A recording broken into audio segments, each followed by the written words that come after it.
everyone, and welcome to class.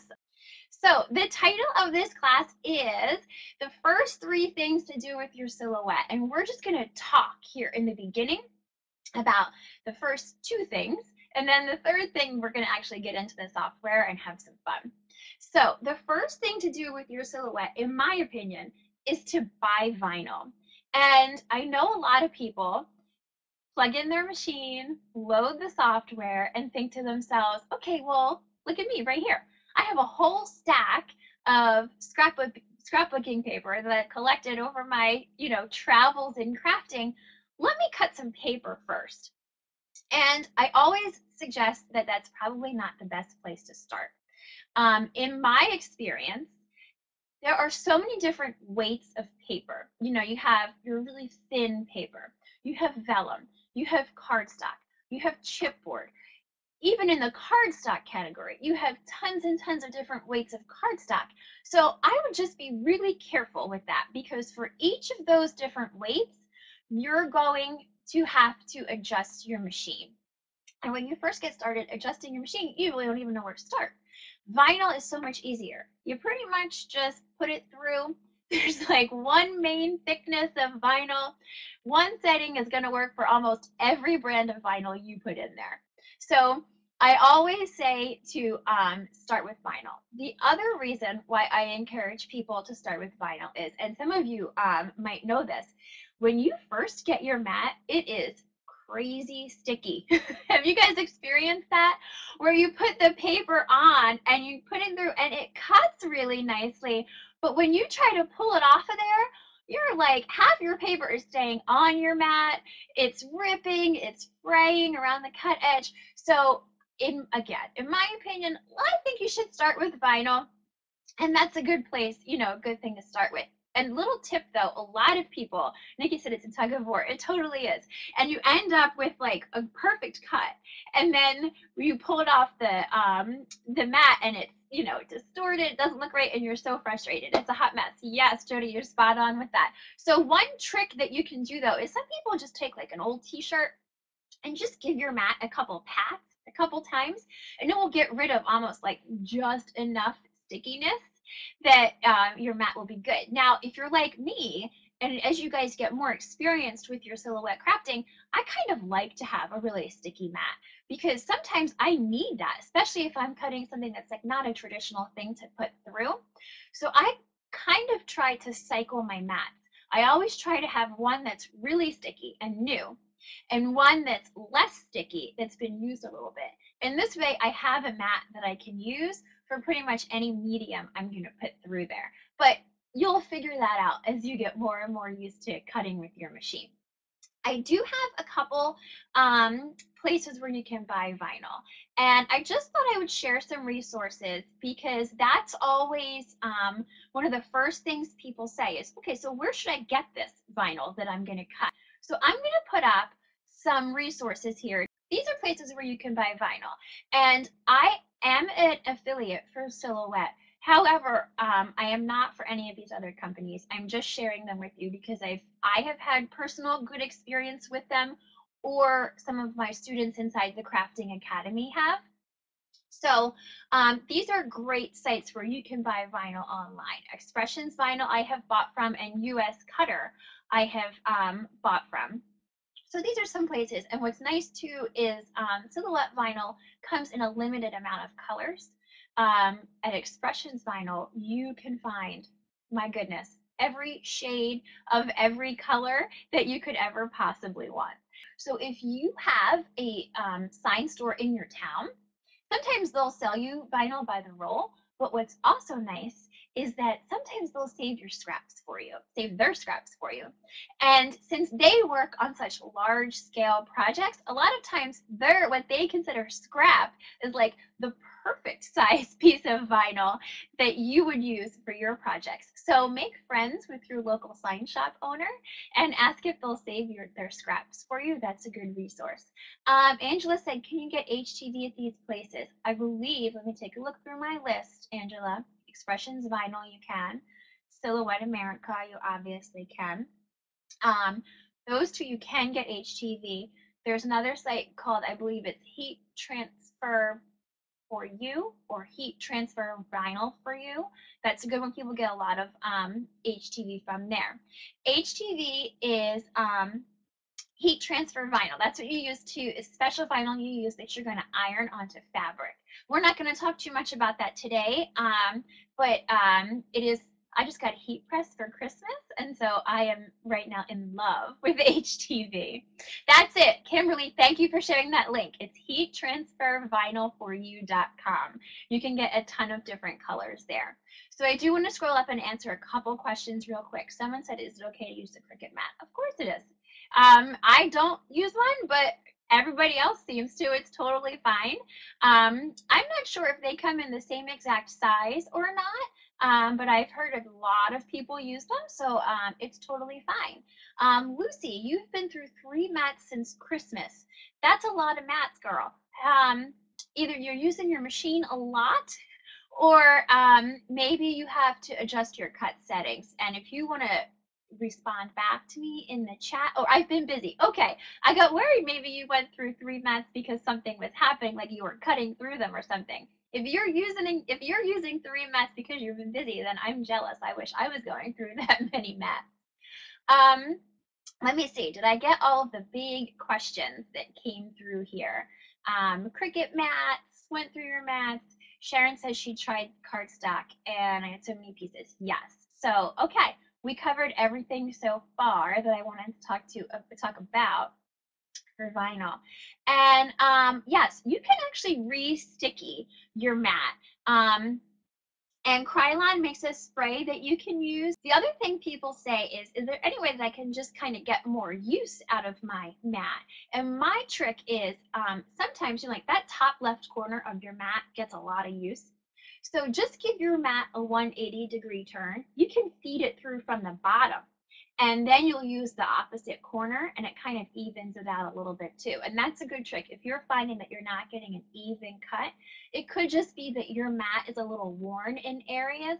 Give it a little twist, 180 degrees, and you'll see a big difference. Don't be scared of the cardstock. Did I scare people?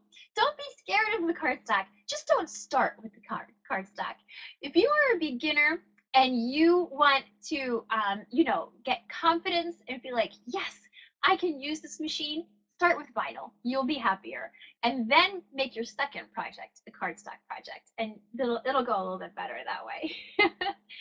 And Betsy said, be sure to move your pieces around. And we're going to talk about that too, so that you don't wear your mat a lot. And that's a good point too. Your top left corner tends to take a lot of heat when you put it through your machine. So be sure to use different parts of your mat. Okay, so that was my first tip. The first thing to do when you open up your new silhouette is to start with vinyl. You'll be happier, trust me.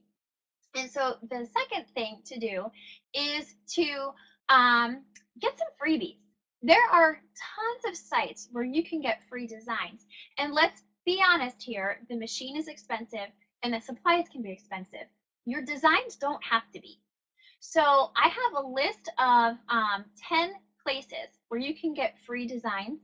If you guys are on the actual page on the Craft Academy site, there's a link to a PDF you can download right there, and it has all of the websites that I just talked about for buying supplies, and it has 10 places where you can find free designs. So I'm going to go over 4 of them today. Like I said, I have 10 on the PDF, but I know a lot of you are like chomping at the bit to get to actual designing a piece in our software. So let me talk about some of the freebies.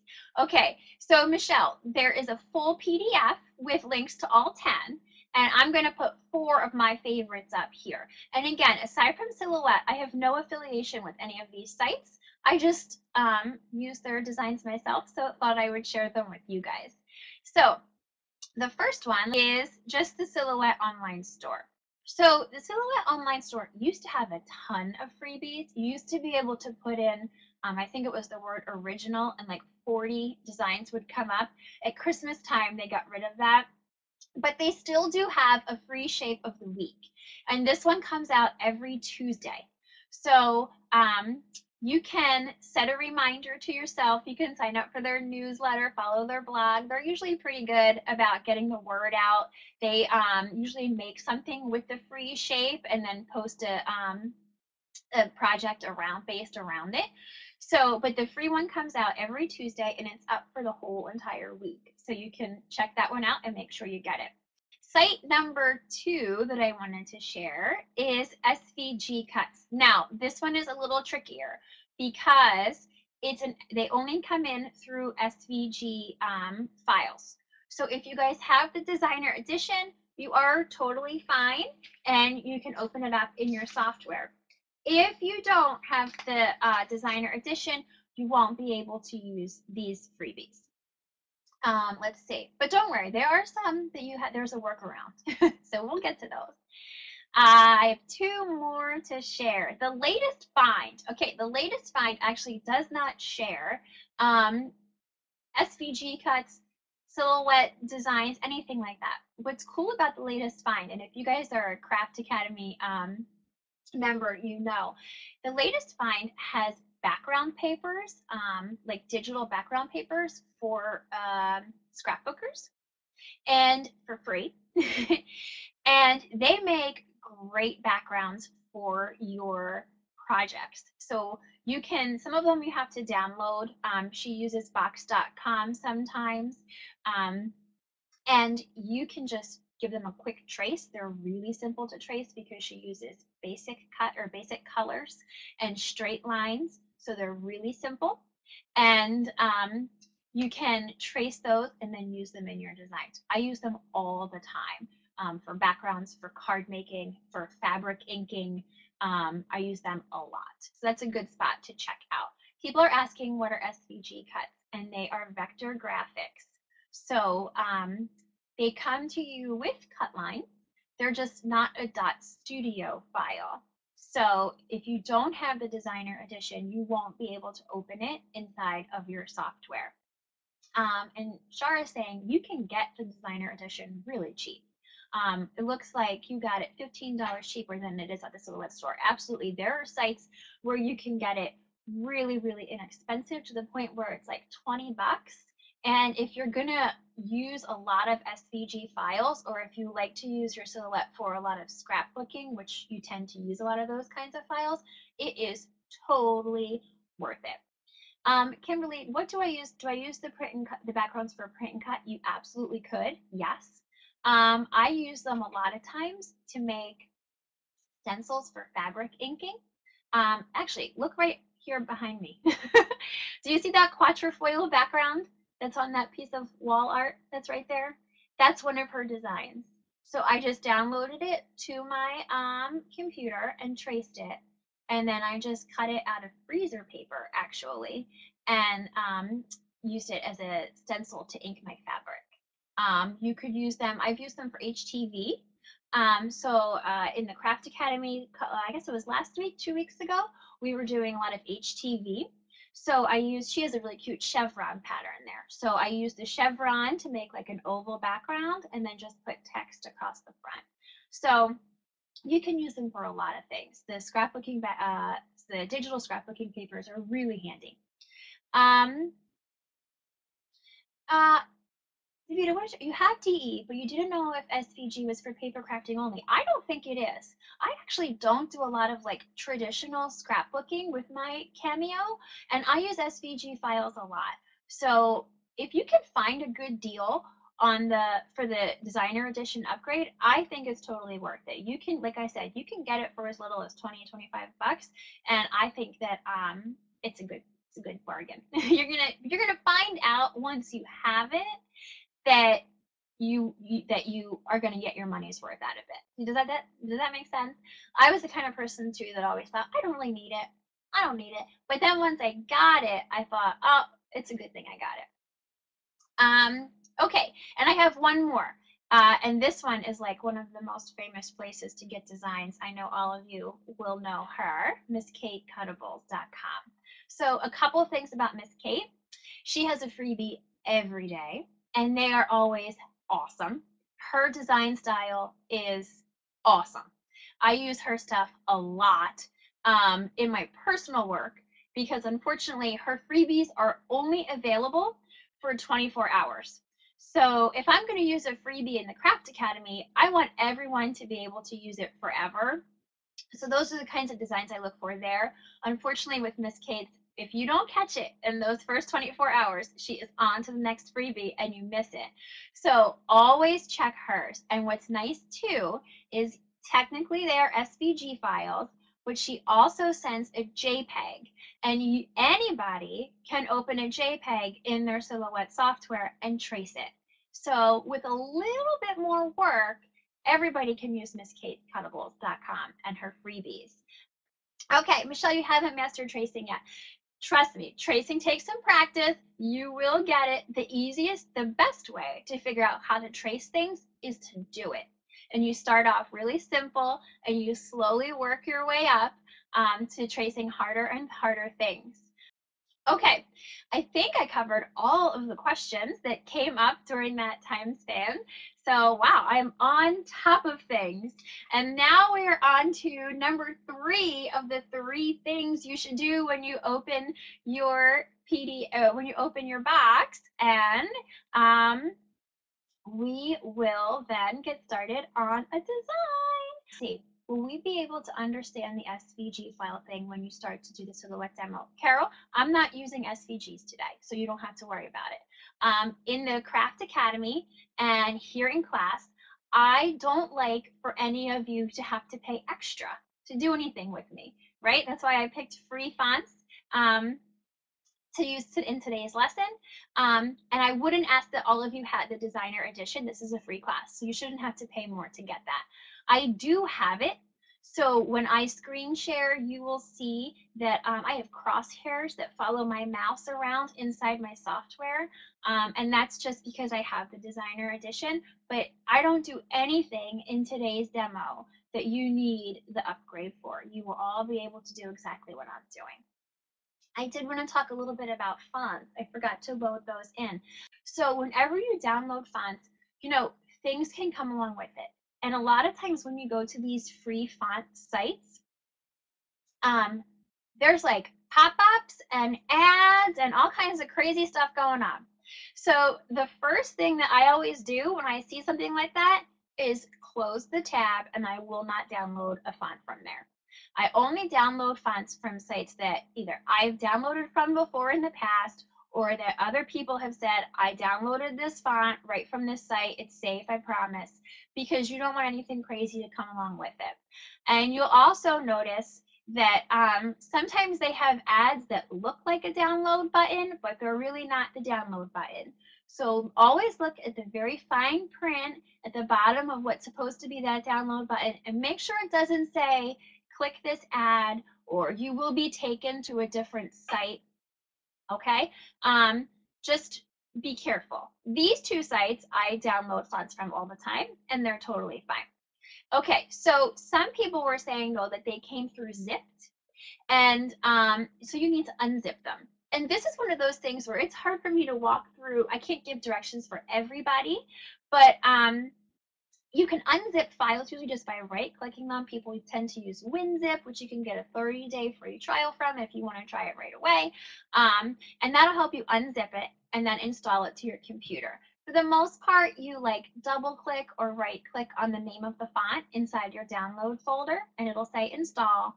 And it'll show up inside your, or 7-zip is totally free. Gina, thank you. I saw that one online and I was hoping to find someone who used it because I haven't. So 7-zip, am I saying it right? 7-zip you can install and that will help you unzip your fonts when you get them.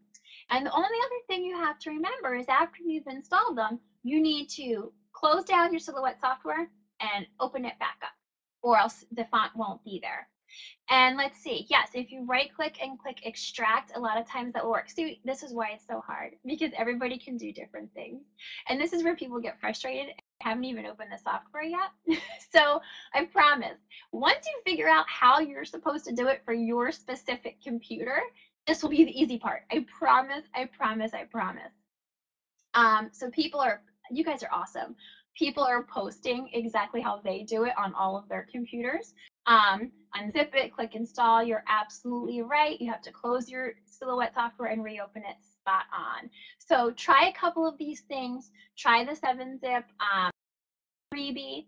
If you want to try WinZip, it's only free for 30 days. And then I think the software itself, though, is only, I checked today, I think it's like $28.95. So you could try that. Definitely try the free trial first to make sure it's going to work for you. And then if you still can't get it, then you email me and I'll figure it out for you, I promise. So here we go, the magic of Spreecast. Here is my Silhouette software. So we're going to start off with text. This whole design is based off of text. We use the Lavendaria font and the Nymphet font, which if you guys take a peek at, there are actually no letters in the Nymphet font. It is all just pretty flourishes. So that's an easy way to get these fancy pieces to your design without actually having to go find them anywhere. So I have my blank space here, and I know this is a really beginner class, so I don't like to have the grid lines on when I start to create. It's a preference thing. If you would like to have your grid lines on, let me move my software up here.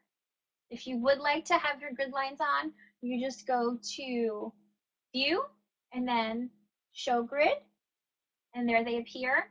But like I said, for me, I like to keep them off when I'm designing. Okay, so now let's add some text. So to do that, you're just going to look to the right side of your software and click the little button that has a capital A in it. And then you click anywhere on your screen and start typing. And for me today, I'm going to type the word create with a capital C. And that's it. That's as much as it takes to get some text onto your workspace. But now we need to adjust it a little bit. What's nice is we're going to go through about 4 or 5 software functions here in the software. And you pretty much go through these same 4 or 5 steps every single time you create, especially with a script font. So you'll see exactly what I mean. Whenever I'm done typing, I click in any kind of blank space, anywhere around your work. You want to let your software know you are done typing, and now you just want to edit what you already have written. Once I have it once I have written exactly what I'd like to have written, let's click on it so the sizing box appears. And whenever the sizing box appears, you're ready to make some edits. So the first thing is I want to change the font. So if you look over to the right side of your screen, you will see this text style box.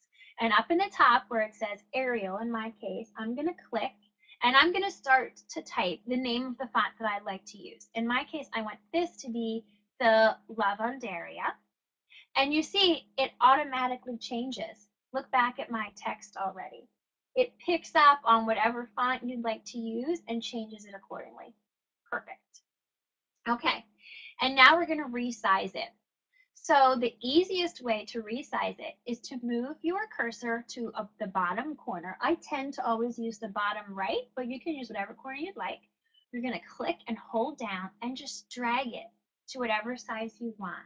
And I know I kind of designed this thinking it would be really cute to put on your cameos or your portraits to put right on top of the machine. So I'm going to drag it so that it's about, I know this is a crazy number, 5.84 inches wide, but you can make it whatever you want, 5.8, 5.75, 6, it doesn't matter. We're just having fun here learning how to use the software. So click and drag it to wherever you like it, and that is absolutely perfect.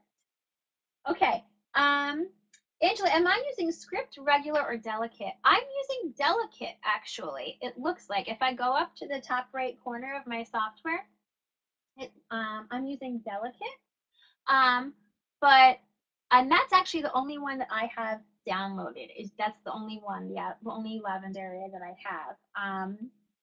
Actually, I didn't know it came in script and regular. Now I'm going to have to go find them and add them to my font library because I'm in love with this font right now. Okay, so now let's, I always like to fill my designs, and you don't have to because whatever color vinyl you're going to put through your machine is whatever color they're going to come out. But in my opinion, it's always easier for me to see the size and proportion and how my pieces work together if they're filled with whatever color they're going to end up being. So we're going to fill this. But before I do that, I want to point out one quick thing, and this happens a lot with script fonts. Let's zoom in and take a good look at this. To zoom in, you go to the top of your software and you click the little magnifying glass that has a plus sign. And let's go back here and take a look. Do you see where the letters overlap? We kind of have, the software is almost cutting it as individual letters. I'm going to zoom in one more time so you can see even better. Look here. See how the R still has the tail here and then the E cuts? And same thing, the tail of the E is over top of the A. Your machine's going to cut all of that, and we don't want that. I would really like for this to cut at least the REATE as one piece. Obviously, the C has to be separate. We want the REATE to all be one piece. Here's a trick. Watch. Make sure your software is selected, or not your software, your text is selected. Make sure the sizing box is selected. And you're going to go up to Object, Modify, and Weld. And now look where my letters overlap. Those little lines are gone. And it is going to cut every single letter as one big piece, the REATE. I'm going to do that one more time for everybody. So I have my text selected. Nikki, yes, you can right click.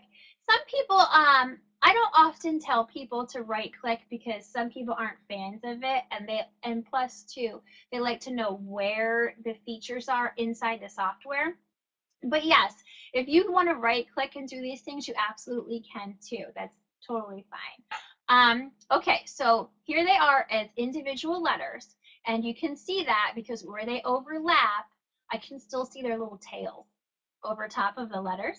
So make sure the text is selected. Go up to Object, Modify, and then Weld.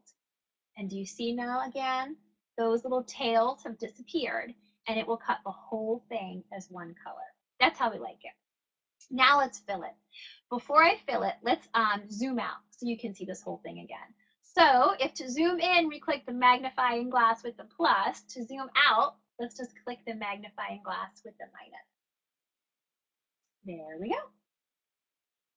So it welds the letters that are touching, but it doesn't move the C. Yes, that's exactly right. So if your letters are not overlapping, there's nothing to disappear. It's only going to weld the letters that were overlapping. So now, yes, someone is already jumping ahead of me. Do we need to group? And we will group. We're going to get to that in a second. So you can see now that the software is reading this as almost two separate boxes. There's a box around the C, and then there's a box around the REATE. And that's because those are the two pieces that it would cut, right? It would cut all the rest of the letters in one piece. So the easiest way to get this to at least move around together is to group it. And the reason why it's important to move things around together is, say, suppose I wanted to move this up to the top left corner of my page so I could cut it. Watch what's going to happen. Oh, let's see. Watch what's going to happen if I just click. Only my letters are gone.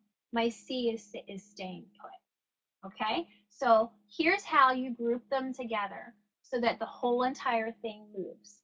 You have to select them both. To select multiple things, you have two options. Some people like to go up to a corner, click, and drag.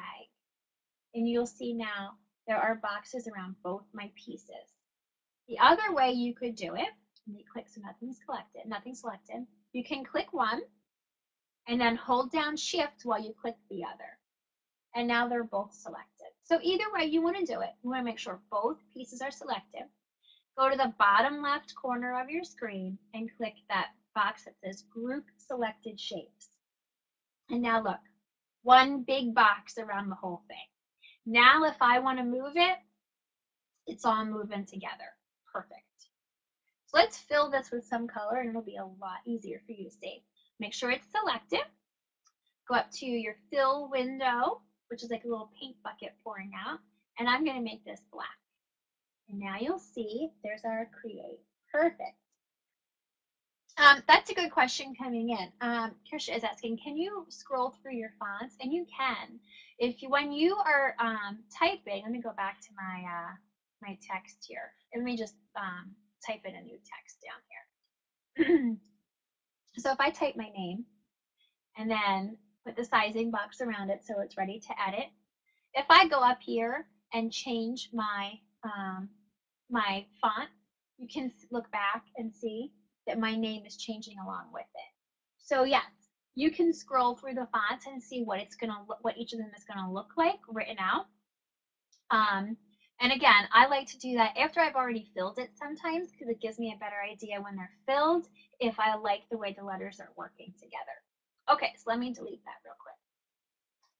Back on track here, we have our create, and we want to add some flourishes. And like I said, the flourishes are just text. So let's go back, and we're almost going to repeat the same process. We're going to go to the text button, click on your workspace, and after I played around with it a little bit, I figured out that the flourishes I want in the Nymphet font are capital H and capital G. So I type capital H, capital G. Beth says how to fill it. Oh, Beth, we're going to go over how to fill the flourishes, so that'll help you too. Hold on 1 minute, and if you still have questions after I fill the flourishes, let me know, and I'll show you how to fill the whole thing again. So when you have your text was exactly as you'd like it, click in a blank space to let your software know you are done typing. And then click your software again so the sizing box appears. Go up to your text style in the top right corner of your sidebar, and this time we're going to start typing Nymphet. And you will see I now have two super cute little flourishes right there. So same thing, let's click and drag to change their size. And as I told you guys before, I cheat. I know how big I want these to end up. So I'm going to click and drag till mine's like, just shy of 8 inches wide. That seemed to work when I was working on this the other day. So like 7.85, that works for me. And I'm going to click it and drag it into place behind my text. That looks so pretty. So Beth, here we go. We have these selected and we want to fill them with color. So make sure that they are selected. Go up to the open fill color window, which is like the little paint bucket. And then select whatever color you'd like to fill them with. And for me, it was gray. So now when you go back, here's our beautiful design. Isn't that cute? It's create, which, you know, I made this and I thought, wow, this would be perfect to put on our machine. But then I thought, you know what, I kind of want to make it like really big and put it on the wall in my craft room. I just thought that that would look nice too. And what's nice is you can use this same exact tutorial to make anything. So if you wanted to say, make a pretty decal for your living room that said family, you can follow these exact steps to do that same thing. Okay, one big question, how to size to specific measurements? Okay, yes, so say suppose instead of clicking and dragging, you knew you wanted these flourishes to be, I'm going to throw a number out there. Say suppose you knew you wanted them to be 9 inches across. There is a way to get it exactly how you want it. Make sure they're selected just like mine are. This time, go up to Object, Transform, and then Scale Options. And if you look over on the right sidebar, now you have where you can put in exact numbers for these that you'd like to adjust them to. I want these to grow in proportion. I'm going to click the lock aspect ratio, and I think we said let's try 9. So go to width and type in 9. You'll see height changes automatically.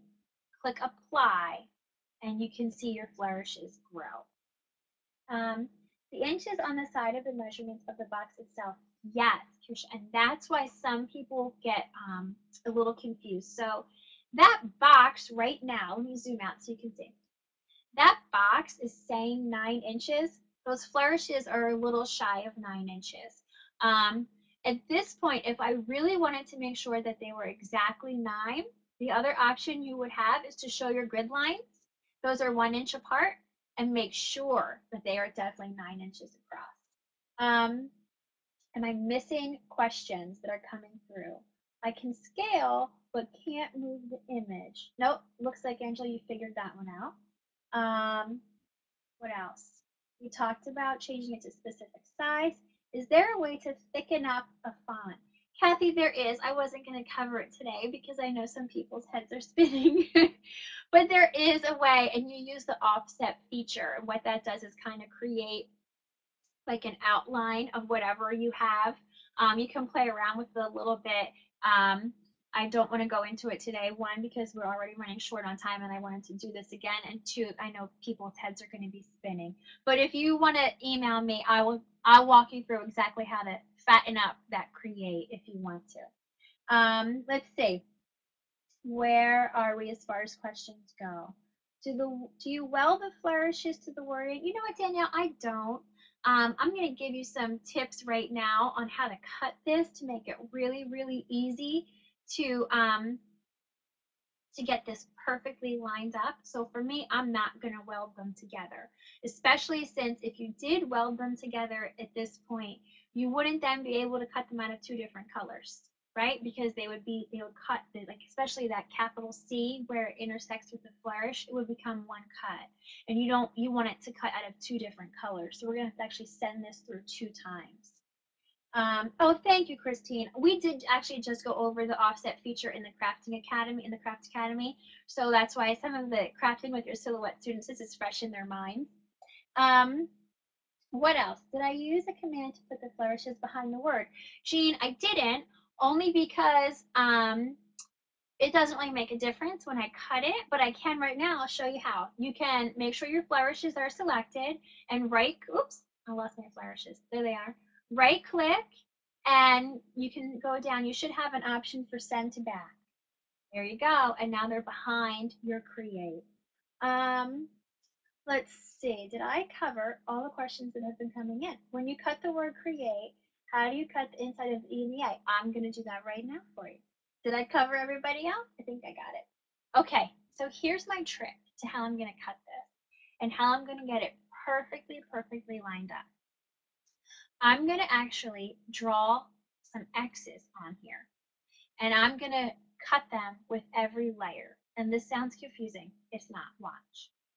I'm going to go over to my text. You can view a lot of my lessons. I have some freebies on nikkiandstitches.com. And then I have an entire monthly program where all we do is create designs and projects based around the silhouette. And that's here at the Craft Academy too. We're going to talk a lot more about that at the end of class. So I'm going to click text and I'm going to click anywhere in my workspace. I'm going to type an X. This is how easy this is. I'm going to click over on this side of my workspace and I'm going to put another X. So let me go back and click my text button. I lost it there somehow. Click over here and type X. Okay, I'm going to zoom out so that you can see what I have going on here. I have these 2 X's. I always tend to put them like in the top right and left corner. They don't have to be exact. You can put them anywhere where they're going to cut with every layer. So I'm going to now cut this. And when I cut it, what's interesting is I want to cut the X's every single time. So to make sure I know what's going to cut, let's go up to the cut settings window. And this is always nice. You can see these dark red lines show you exactly what's going to cut. In this case, it's going to cut everything, but I don't want that. Remember, I want this to cut color by color. So let's do create first. Let's select the flourishes and go up to this cut style window and click no cut. And now you will see if you come back here that my flourishes no longer have the cut lines around them. So I can send my black vinyl right now through my machine and cut, and it will only cut the create and the X's. That's perfect. That's exactly what I want it to do. If you have questions about how to set this up, so I like to keep things as simple as I can. If I go up to this page window, you can see now you can see your mat around your design, and this the white space is how big your paper is. Obviously, you wouldn't send through a 12 by 12 piece of vinyl for this because that would be wasting a ton of vinyl.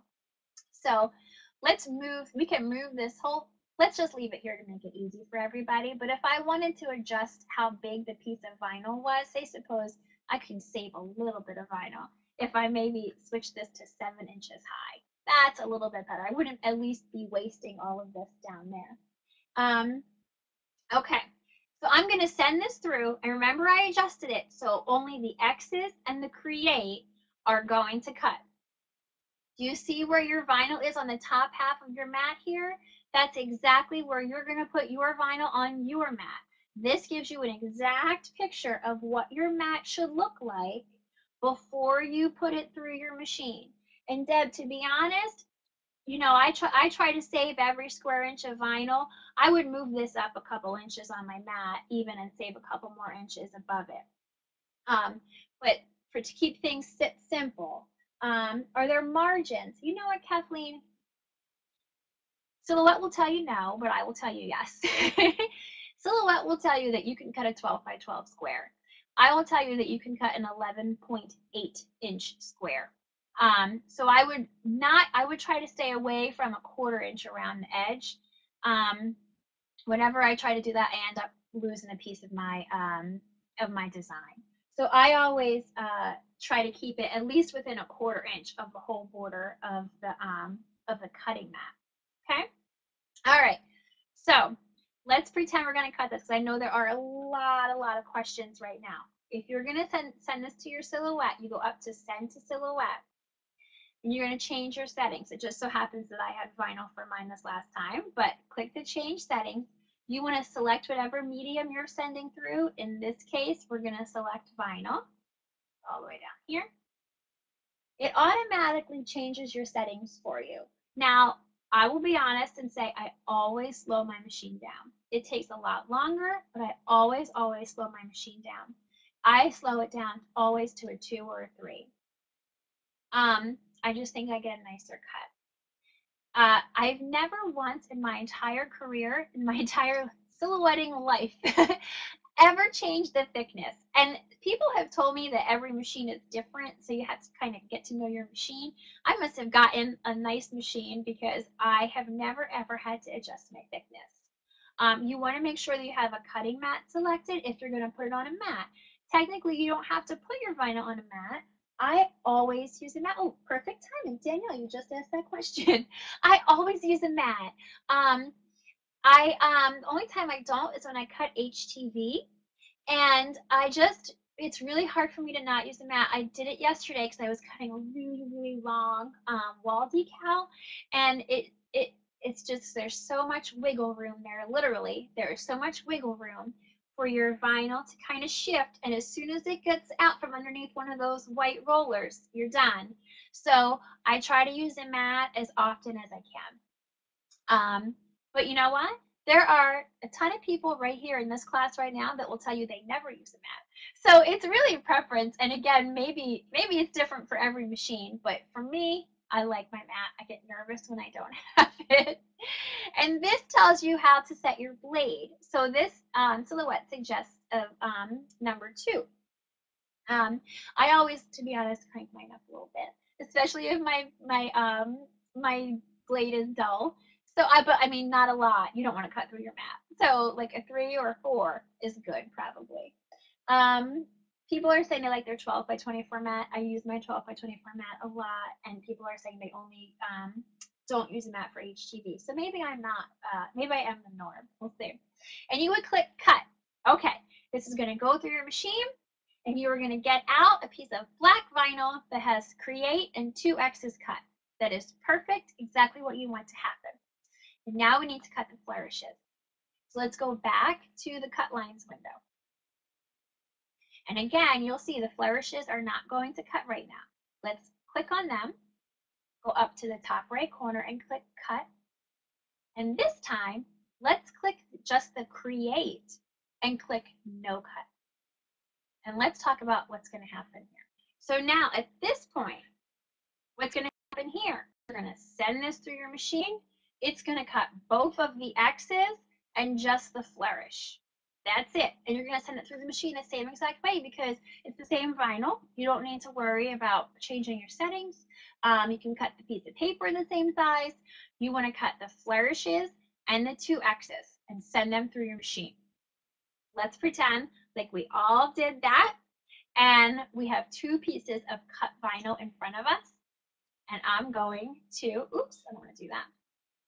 And I'm going to now switch cameras so you can see. I'm going to give you a really great trick for how to get these perfectly lined up. Do you have to manually change the blade speed? Yes, I always drag my, let me go back to that here. So if I'm going to send this to my silhouette, if I want to change the speed, oops, hold on, I don't have this on camera, sorry. Let me put this back on camera.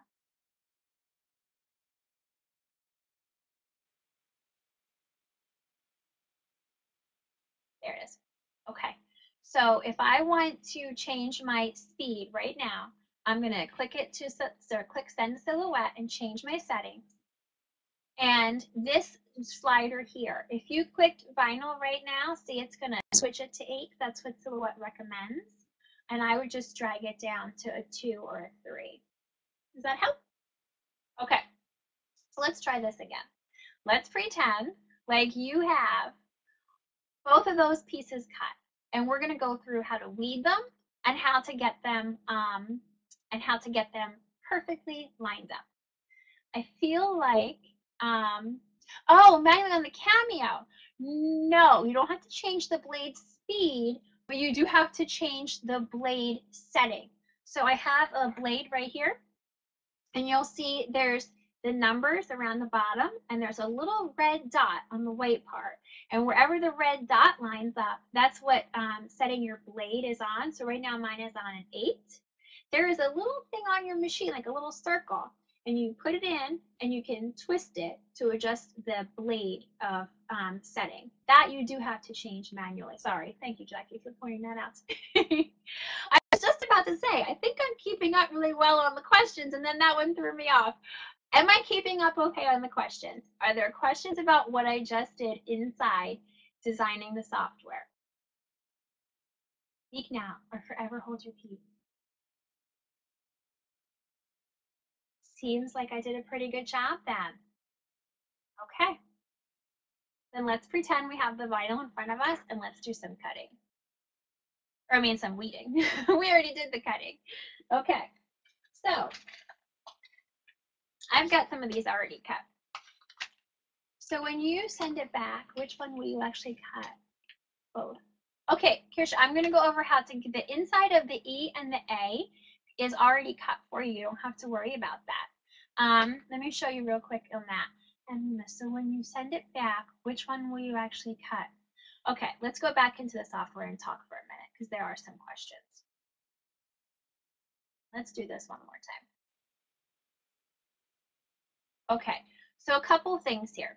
Let me zoom in really close and show my cut lines.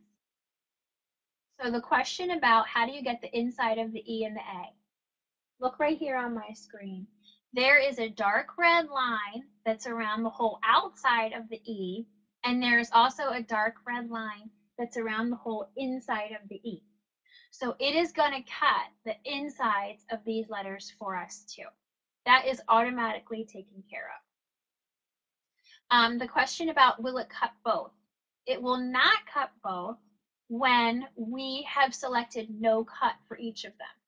So remember, we're going to cut this 2 times. We want to cut like this one time where, oh, switch it around. We're going to cut it one time like this, where the create has the dark red lines around it and the flourish has no lines. This is going to cut the create and the X, and that's it. We're going to send through the black vinyl when we do that. And then we're going to come back to this page and we're going to select the flourishes to cut and the create to not cut, which I'm not exactly sure why my software is not liking me and not selecting that. And this time, when you put it through, it's going to only cut the flourishes and the exes. You don't have to send it to the back, Nima. I did that so you could get a better idea of what it looks like. You don't really even have to. You don't even have to fill them with color, really. I only do stuff like that to get a better idea for the size and scale. So if I know I want the flourishes to be behind the text when I do the application of this project, then I'll put them behind the text now just so I can get a better idea if I'm going to like the way it looks. You absolutely do not, in this case, have to actually send it to the back. Okay. So now am I caught up on questions? I think I am. Now I think we're ready to do some weeding and some applicating here. Let's see. If not, you know you can speak up. Go ahead. Okay. So let me bring this camera on screen. And this is my hands, so you can see what I'm doing here. So I have taken our create and I've weeded it. And I didn't weed this one on camera because this font is a little bit tricky and you have to have a little bit of patience to weed this one. But I am going to weed for you so you can see what I do. I have the flourishes here and we'll weed these. Well, you can see I have it weeded and I left the X's. The X's are really important. They're going to help us get this lined up exactly right. Okay. Here's a piece of vinyl. I cut it out of this turquoise because I thought it might be a little bit easier for you guys to see. And you know what? It'll be even easier. Let me put a piece of white behind it so it's even easier for you to see. Okay, so I'm going to weed this. And people say, what do you need to weed? Well, you could use your fingers. You don't really need any kind of crazy tools. You could use this little thing. It looks almost like a dental pick. You can get these from Silhouette, but there's a couple different brands. You could use a toothpick.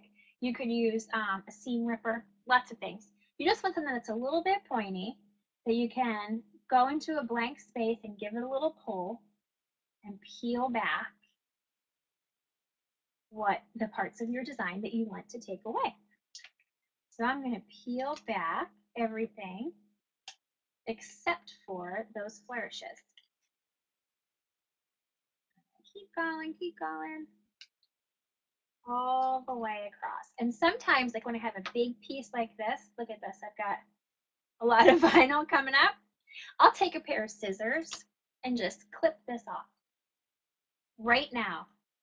Because if the vinyl sticks to itself, it's a little hard to work with. So I'll clip off all this excess that I know I'm not going to need. And that'll make it a lot easier over here to keep going and pull it off. I haven't used the transfer tape before. Does it go on top of the mat and then the vinyl on top of that? Okay, when you put your vinyl through the machine, no transfer tape. You have your mat and just the vinyl. I'm going to put transfer tape on this after I weed it. Okay, so I'm going to keep pulling this back until I have just my two flourishes and my X's left. Oops, I lost a little bit of my flourish there.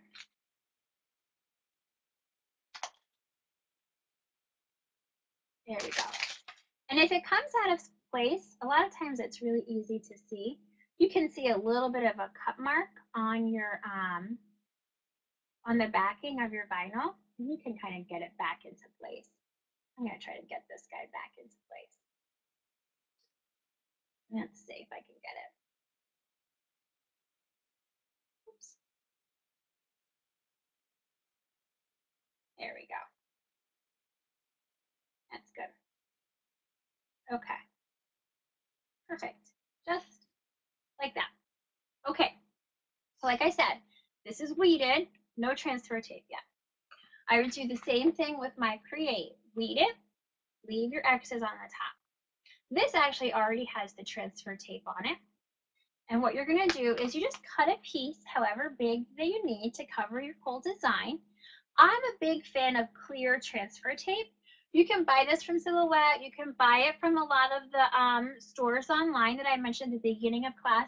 I like the clear, not only because you can see through it and see that everything's working well, but when I scrape it, which I like to scrape, you can use a scraper tool or a credit card. I like to scrape it down after I've put it on, make sure it's really tight on there.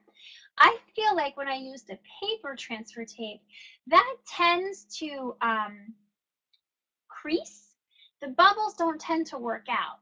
When I use the clear transfer tape and I smooth it, it seems kind of like it smooths itself out a little bit better and it doesn't crease as much um, um, when I put the transfer tape on.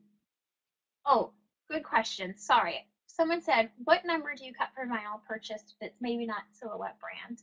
And I tend to keep it about the same number. If it was originally, I think Silhouette recommends it too. I think I cut my vinyl for the most part somewhere between a 2 and a 4. And you have the option when you cut, if you look on your software, you can cut a test cut and it'll just cut a little teeny tiny square out of the top corner of your work. And you can see if that peels off nice and easy, then whatever setting you have it on is perfect. Okay, no problem, Russ. Okay, so I've got my create and I've got the transfer paper on it and I'm gonna pull it off. And what's nice is this is gonna take the whole design in one piece. So you don't ever do this letter by letter or word by word. It's much easier when you do the whole thing. So you just take a corner and you peel it back. If for some reason your vinyl is not sticking to the transfer tape, and you can see mine is doing a pretty good job, but if it's not, here's a trick. Put your scraper or your credit card, whatever you're using, right where you're pulling that up and keep it there, right at that edge as you're sliding it back, and that will help it stay on there. Oops, see, I'm losing it a little bit there, so I'll go back and just put my scraper right at the edge there, and that helps keep it in place. And you see I've got this create perfectly in place, but on my transfer paper. Here's where the magic of the X's comes in. So I'm going to take my flourishes right here. And you see how they have the X's on there? This is how you get perfect, perfect, perfect layering and matching up. I am not going to worry at all about where this is going to end up. I'm only going to worry about the X's. And here's a trick. See this piece of backing paper I just took off? Let's put it back on. But when I put it on, I want to leave it like this. So only my X's are hanging off the top. In this way, when I go to put it back down on top of here, I don't have to worry, oh my gosh, this whole thing is sticky and my letters are all sticking. I'm only worried about the X's and the backing is keeping the rest of this from sticking to anything else. So I just am going to keep it like this and line up my X's. So you can see over here, I'm going to put the black X right on top of the blue X. Oh, I want to scoot it over a tiny little bit so it's perfectly lined up on that side. Good. And now I'll go to this side and I'll make sure this black X is perfectly lined up on top of the blue one. Okay, smooth that out. Now it's so much easier. Take this off, peel off your backing paper now, and just slide everything right into place. And your create is perfectly lined up where you wanted it to be on those flourishes. There's no eyeballing. There's no worrying about, did I get it centered? You line up the X's. And you can do this as many times as you have layers. So if you have like 4 colors you want to line up, just always print the X's always in the same spot. That's the only thing. You always want to keep these 2 X's. I tend to always do like 2 corners, consecutive corners. So either the 2 top corners or maybe the 2 side corners over here. Because that way you can use the trick of putting the backing paper back on. If you pick 2 corners that are opposites, then you can't put the backing paper back on to line them up, so it doesn't work as well. So always either go like the 2 top or 2 side corners. And if you're gonna, do 4 layers, then you cut the X's and you'll end up with 4 X's on top of each other. So thanks guys, I'm so happy you think this is such a great trick. And now same thing, I'll take my scraper and I'll give it a good scrape and I'll peel everything back. And same thing, if it doesn't like to stay down, I'll keep the scraper right there at that fold as I'm pulling it back. And if it's coming up, I'll give it a little scrape and then keep pulling it back. If it really doesn't like me, like this one for some reason right now, I'll take this scraper and flip it this way and kind of hold it down as I'm pulling it back. There we go. Now give it a little scrape. These skinny fonts sometimes can be a little bit harder to work with. There we go. Just gotta have a little bit of patience. And the nice thing is you only have to worry about this little bit that's exposed. The rest of this is not exposed, so you don't have to worry if it's moving. It's not going anywhere. Don't stress. Just worry about what's right here. Get it nice and smooth as you work all the way across. Oh, this one's coming up a little bit. I'll just go like this with my scraper and hold it down.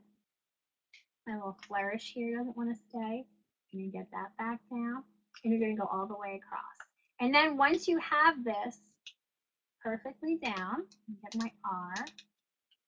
Once you have this perfectly down, you can take off your exes.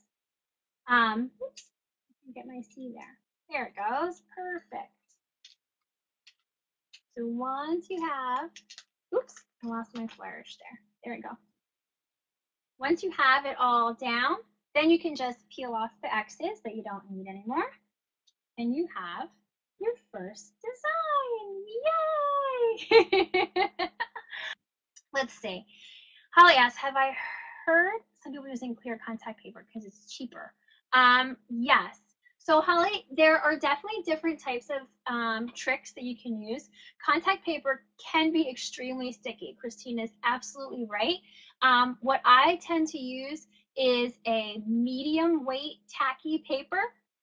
And I get it in these giant rolls. I don't want to lift it up now, it's heavy. Like the roll is like this big and like this wide, so it'll last me a long time. But different brands are better. Like Jan is saying, dollar store contact paper works fine for her. So some people like it, and sometimes you do want it to be more sticky. Like if you were doing maybe a canvas or some kind of wall art, something that we had to do fabric inking, you might want it to be extra sticky. So there are certainly times when that might work for you.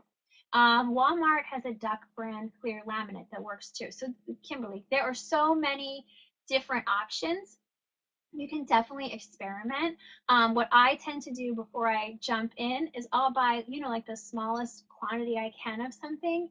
And then if I like that product, I'll go back and buy the big roll of it. Like even this transfer paper, I picked this up at US Cutter. I did my research and found out, do people like medium tack, high tack, low tack? It seemed like the medium tack was a fan. People were fans of. To be honest, I like it. I don't love it. And the only reason why I don't absolutely love it is because of what just happened right now. You can't reuse it as much. There are some brands, even the Silhouette Clear transfer tape, I can use that like 4 or 5 times. In a project, and it still is just as sticky.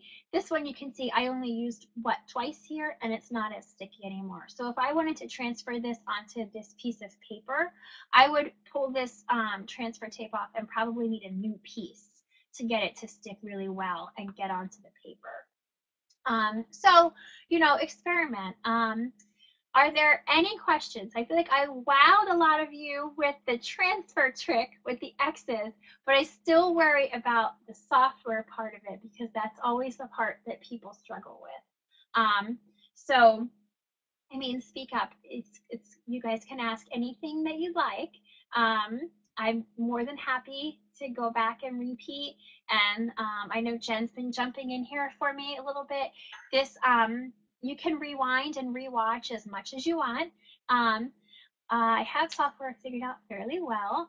Where can I find project ideas? So Jan, you can find, I have a lot of free designs on nikkiinstitches.com. You can go to Pinterest, which Kathleen, you're right, there's ideas everywhere. But this is a good segue for me to talk a little bit about the Crafting Academy and the program there that we have that's called Crafting with Your Silhouette. When doing cutting, it seems that the dot of the I is always missing. Definitely, I do that same thing all the time. Um, you have to just be careful and make sure that you don't miss it. Those are usually smaller pieces too, so sometimes they don't stick as well. Really, like use your scraper and go over them a lot of times and make sure you catch them, and have somebody else look at your work and make sure you're not missing any of your dots. I do that same thing all the time.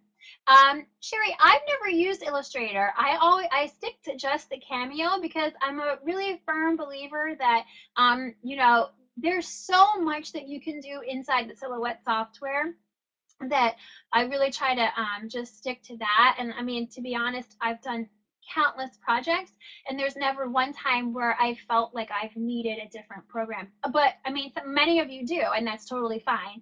I'm just saying for my personal crafting, I don't have enough experience to be able to tell you are they similar or not. But I did want to talk a little bit about the Craft Academy. So what we do inside the Craft Academy is really fun. We have one event just like this every month. Um, but there are so many of my Craft Academy students here that can speak up for me that it's so much more than this. So once a week, we put up a new lesson where you get in-depth details, a video, and a PDF tutorial that usually is between 30 and 40 pages long if you choose to print it out. In-depth how to create a design from scratch, and then how to apply it to a project. So what's great is this way, even if you don't like the project that I've created, whether we do a lot of um, wall art. This month we're doing wall art. We do HTV. We do a lot of really cool projects. But even if you don't like the project, then you still learn a lot in your software. And I'm trying to remember, we're in our 4th month now, and I'm going to really quick look through my software to tell you guys, we have covered so much. We've covered welding, cropping, subtracting, editing text, curving text, adjusting character spacing. We've done fabric ink, HTV. What else? Crafting with your Silhouette students. Speak up. We've done replicating, duplicating, mirroring, filling the page. We draw shapes from scratch.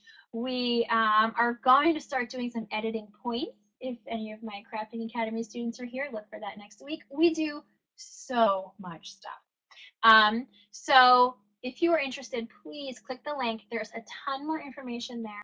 There's also a forum there, and the Crafting Academy students could be some of the absolute nicest students that I've ever had the pleasure of working with.